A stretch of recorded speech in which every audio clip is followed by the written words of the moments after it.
The reason we are here actually today is to look at the fatalities in Nairobi. Nairobi as a county contributes 23% to the national figures.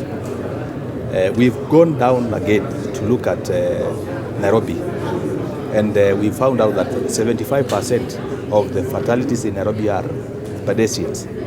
And the reason we were here today is to share this information with the corporates, various corporates that we invited, because this problem involves all of us.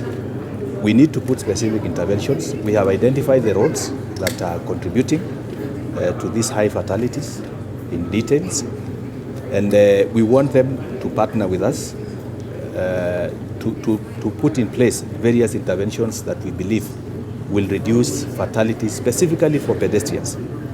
And we are specifically looking at two options. First of all is to reduce the conflict between the non-motorized mode of transport and the motorized mode of transport. When you have a separation of the two so that there is no conflict, that will help. The county government of Nairobi has given a concession on those who want to erect the various panels. In terms of advertising cost, they have given 100% waiver, which is a very big step because that has been a big bottleneck in some of the corporates who have expressed interest. And that is important because where we have seen these barriers being created, there's been significant improvement. So we want where footbridges are provided for, these panels will funnel people to use the footbridges. And in such other roads like Jogoo Road, where there are so many undesignated crossing points, we create barriers so that people use designated points. We don't have sufficient laws to protect the pedestrians, and I think that's another frontier. And now we've started recognizing. You see, previously, we didn't have the statistics to tell us exactly where the problem is. We've started analyzing these figures.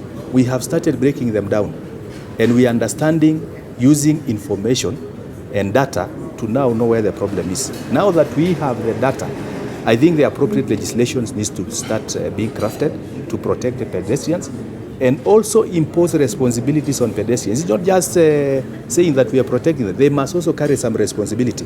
If you are caught staggering on the road, you should be arrested before you are killed because you are a danger. So I think it is high time we consider some of these laws. The Ministry of Transport and Infrastructure is addressing the issue of facilities for non-motorized, as I had said earlier, in the sense that the number of footbridges that are there are being increased to enable pedestrians to cross safely at specific points.